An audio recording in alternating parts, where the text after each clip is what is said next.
శివుడి వరంతో అశ్వత్థామ. అశ్వత్థామతో కలిసి కృతవర్మ, కృపాచార్యుడు కలిసి పాండవ శిబిరాల వైపు వెళ్లారు కదా!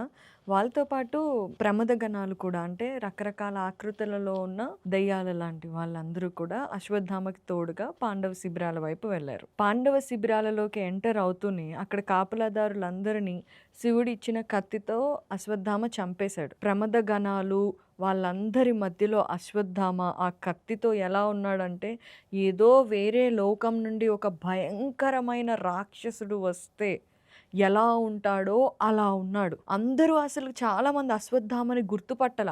ఆ కాపలాదారులందరినీ అలా అంత పెద్ద పవర్‌ఫుల్ కత్తితో అశ్వత్థామ చంపుతూ ఉంటే వీడెవడో బ్రహ్మ రాక్షసుడొచ్చేసాడు అని అక్కడ ఉన్న వాళ్ళందరూ గట్టిగా అరుస్తూ ఎవరో రాక్షసుడొచ్చేసాడు అని పరుగులు తీసి బయటకి పారిపోవాలని చూస్తున్నారనమాట.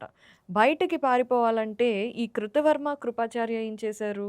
పాండవ శిబిరాలలోకి వెళ్ళకుండా వాళ్ళ ఎగ్జిట్, ఎంట్రన్స్ ఏదైతే ద్వారాలుంటాయో అక్కడ ఉండి ఎవరైతే బయటకొస్తున్నారో వాళ్ళందరినీ నిర్దాక్షిణ్యంగా చంపి పడేస్తున్నారనమాట. అశ్వత్థామ పాండవ శిబిరాలలోకి వెళ్ళినప్పుడు అక్కడ చాలా శిబిరాలున్నాయి కదా! ఎంతోమంది రాజులు ఎన్నో వేల మంది ఉన్నారు కదా! ఒక్కొక్క శిబిరంలోకి వెళ్ళి ఎక్కడ పాండవులున్నారు, ఎక్కడ ధృష్టద్యుమ్నుడు ఉన్నాడు అని వెతుకుతున్నాడు.